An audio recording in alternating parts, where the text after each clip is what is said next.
जय जगन्नाथ महाप्रभुंकर भय चरणारविंद जुगड़े पावन पुरुषोत्तम क्षेत्र श्रीक्षेत्र सिंहद्वार निकटरू आज पवित्र राधाष्टमी शुभ दिवस शुभ बेड़े हार्दिक अभिनंदन गणित भक्तमान अगो मो आराध्या राधा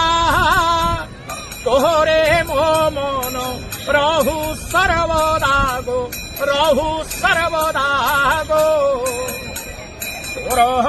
दर्शन मिलू सदा सजनी गो आज पवित्र राधाष्टमी परम आह्लादिनी शक्ति राजराजेश्वरी मां राधा रानी आविर्भाव पवित्र समग्र आर्यावर्त भारत भूखंडरे मां राजराजेश्वरी रासेश्वरी भगवती राधा रानी जन्म जयंती पालन करा किंतु पावन पुरुषोत्तम क्षेत्र वृंदावन छिलेन कृष्ण आछेन नीलाचल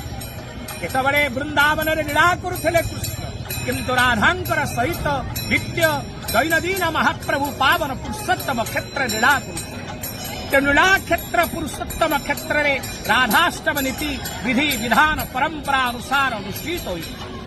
महाप्रभुंकर दैनंदिन नीति मंगलारती संपन्न परे नित्य अवकाश गोपाल वल्लभ भोग सकाल धूप पूजा बही सारिबा परे मां शांतानी अर्थात महालक्ष्मी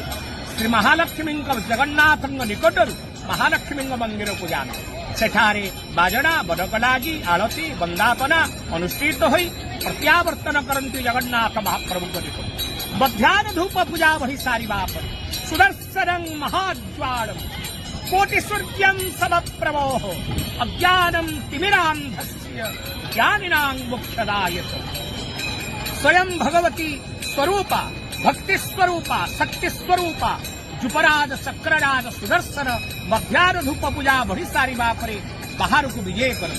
दैतापति सेवक माने तांकु सभक्तिर सहित आज्ञाबाण प्राप्त होई सुदर्शन महाराज जगमोहन को आसंती विमान रे चौदल विराजमान करिवे एवं सुवर्ण अलंकार द्वारा भूषित होई महाप्रभु चक्रराज सुदर्शन श्रीमंदिर को बेढ़ाटिए परिक्रमा करी यात्रा करिवे जम्बेश्वर मंदिर निकट जम्बेश्वर मंदिर निकट रे स्वयं चक्रराज सुदर्शन उक्त मंडप उपरे विराजमान करिवे सेठारे आरती पुष्पांजलि वंदापना अनुष्ठित होई सारे कथारे श्री जगन्नाथ मंदिर समस्त आय व्ययर हिसाब अटकल हिसाब आदि शांतानी मां राधा शांतानी जम्बेश्वर मंदिर रे निकट रे जगन्नाथ मंदिर हिसाब पत्र तेणु भगवती कल्याणमयी जगज्जननी आज जम्बेश्वर मंदिर रे मंदिर हिसाब पत्र बुझे माधाष्टमी नीति पर्व पालन हम प्रत्यावर्तन करेंगे तेणु श्रीमंदिर आदि यथा विधि विधान अनुसार महाप्रभु राजराजेश्वरी राधा रानी जन्म जयंती पालन हम आज अति बड़ी जगन्नाथ दास उड़िया भागवत रचयता जगन्नाथ दासंकर आज आविर्भाव उत्सव तेणु आज पवित्र दिवस रे राधा रानी चरणारविंद प्रणाम समस्त जीवन आनंदमय हो सुखमय हो एति प्रार्थना।